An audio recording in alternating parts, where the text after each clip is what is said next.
Hey guys, Cam315 back out with another video for you guys, and I'm back with another Kaiju number 8 episode review for you guys as we are back talking Kaiju number 8. Now, I know I missed last week's episode because I was out of town, and didn't really have time to record a video, and everything, so yeah, that's kind of the thing. Now, also, hold on a quick second, guys.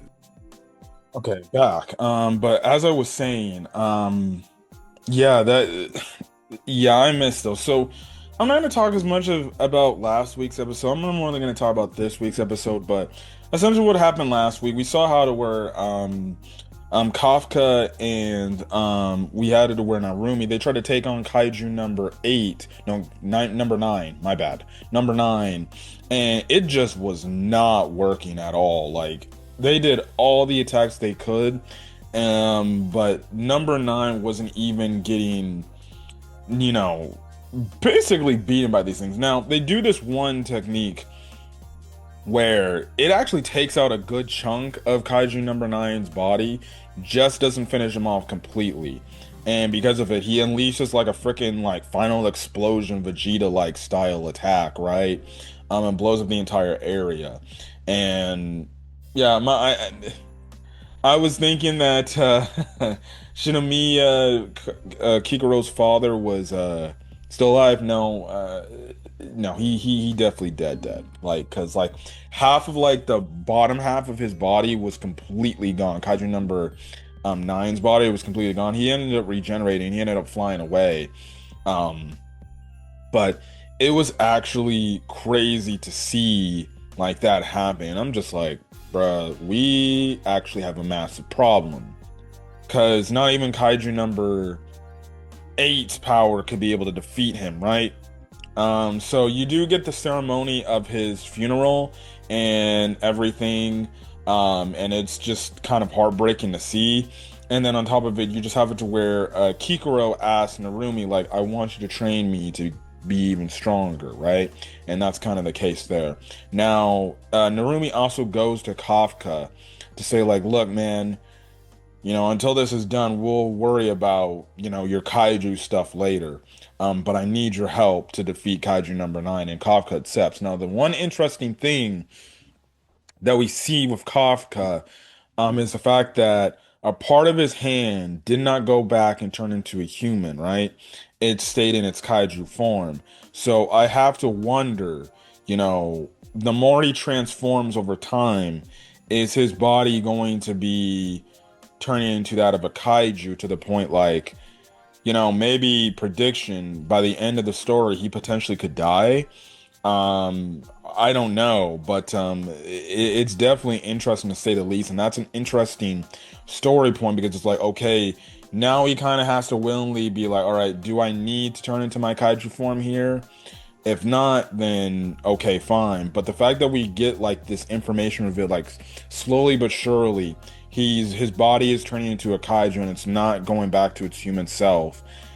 It's crazy, man. So does that mean if he fully turns into a kaiju, does he go berserk and does he lose, everything, control of himself?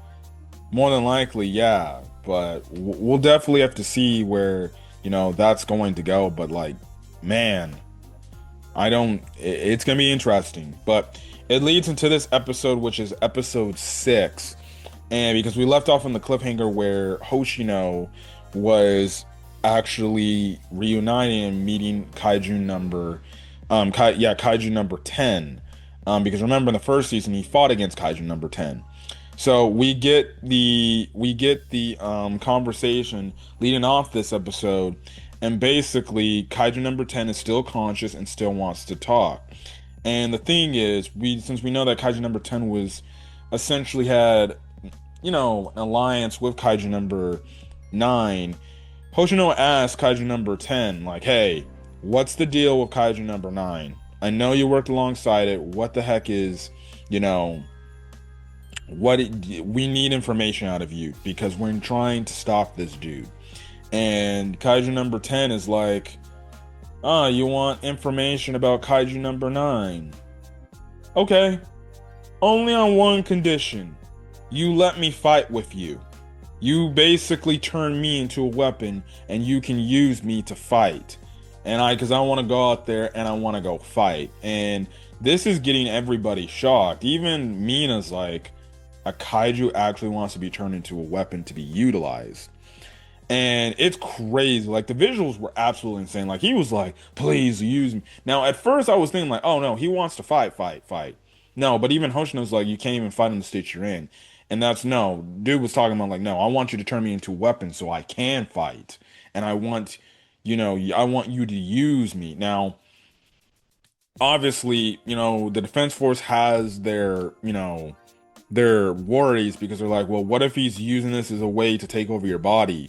And Hoshina's like, well, it's either we get information about Kaiju number nine or not, So Hoshina reluctantly accepts the offer, and that's when Kaiju number 10 basically explains, about Kaiju number nine. Now we find out that Kaiju number 10 was an artificially made kaiju made from Kaiju number nine that is just a prototype. A prototype. So, you know how in the Sonic franchise, right? The Bio Lizard was the prototype to Shadow? And we know how strong Shadow is. And we obviously knew how strong the Bio Lizard was. The Bio Lizard was strong. But we know Shadow is definitely stronger. Kaiju number 10 was just a fucking prototype. And they struggled to beat Kaiju number 10 and his forces. And Kaiju number 10 basically is like, yes, I'm a prototype. And the thing is, Kaiju number 9, essentially his whole thing is he's going to create basically an army of kaiju that are even stronger than, me, right? Which is absolutely insane when you think about it. That, he would create a kaiju force stronger than him, right? And basically because of it, they're all fucked. And basically Kaiju number 10 is like, well, that's why I want you to use me. So then I can fight against what would be the real me, even though I'm a prototype, right? So that's the craziness. They bring this all up because I guess they have this defense force like summit, right? And basically Mina and Hoshino bring this to the attention of all the defense squad captains and everything, saying like, yeah, no, this could be a problem if we don't stop him now. Because, if if this dude can man-make kaijus and kaijus on a level that we can't even happen or handle, well, then we're in trouble. So we need to do something about this. Right? And they all agree, like, okay, we all need in collaboration, need to work together. It isn't just we got our own like prefectures that we got to cover. No, we're all working together for a bigger cause to try to stop Kaiju number 9, right? Makes the most sense. Like, of course, you got to. So that's the case there, right? But anyways, with we also do kind of get a funny thing. So Hoshina and Narumi, they definitely do not see eye to eye. I love the banter between the two. They hate each other, like legitimately. Now, Hoshina's kind of playing, just his typical like nature and everything. But you just have it where Narumi hates him. And she's like, I'm not trying to fuck. I'm not fucking with you. Get out of my freaking base and everything. And Hoshino's like, please, come on. You already know I've been better. I've been kicking your ass for a long time. And Narumi's like, that's a bold-faced lie. Yada, yada, yada, right?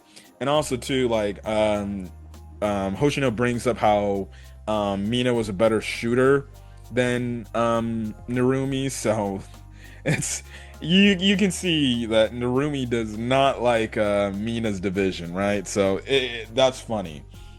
Now at this summit, right, meeting, Mina brings up this thing like, well, here we should be able to use the weapon of Kaiju number 6 and use it with one of our upstart rookies, and that upstart rookie is Ichikawa. Ichikawa, yes. So they present him the ability to use the powers of Kaiju number 6 as a weapon, right? Now the group he's with, the main captain there is like, look, man, you sure you want to do this? Because listen, man, it puts a lot of strain on your body. And he even is giving the warning, like, people don't, people that use kaiju weapons, they don't live long. They don't live long. So it sounds like the more you use these kaiju weapons, it actually drains at your life force with the amount of stress it puts on your body. So wasn't just for Kikuro's father. This is just for anybody that uses kaiju weapon, especially if they use it at max capacity too. So that's the interesting thing right then and there. But Ichikawa was like, no, I'm gonna go through it. I'm gonna sign up and I'm gonna go through it with it. Also, it seems like this captain also worked alongside Kikuro's mother, and everything. And I'm guessing Kaiju number 6 was the kaiju that she obviously tragically passed away in the fight, right? So essentially, you have it to where they boot up Ichikawa to take on the powers of the weapon of Kaiju number 6, but like legitimately, he's just like, oh my, like it's a crazy scene to the point it's like immediately the captain's like, get the stretcher ready, he ain't gonna make it through it, right? And essentially gets to the scene where Ichikawa sees like this, I guess the innards of Kaiju number 6 and everything. And it's when Ichikawa's like, so this is what you've been dealing with, about in terms of Kafka, right? He passes out. He wakes up in a freaking, he wakes up in in a hospital bed, right? And the one dude from the same group is like, hey, are you good? And essentially he's like, yeah, I'm fine. What happened? They're like, dog, you passed out. And that's when the captain's like, hey, dude, again, I'm just gonna request, don't do this. I highly request, it's not worth it. But Ichikawa was like, no, I'm gonna still go through with it. I gotta do what I got, because he believes he gotta do what it takes to save the world, right? So, and stop Kaiju number 9. So he feels like he needs to do this. And it's gonna be crazy, right? It's gonna be crazy. So I can only imagine the power that Ichikawa is gonna get when he fully masters the Kaiju number 6 weapon, right? So it's gonna be crazy. But another great episode, man. Another great episode. Definitely intrigued to see where the story is gonna go, going forward. But yeah, man. Yeah. So, anyways, I'm gonna get out of here. Catch you guys in the next video. Till then, guys, stay safe out there. Have a great rest of your day or your night. Watching this video, and I will catch you guys on the next video. Peace.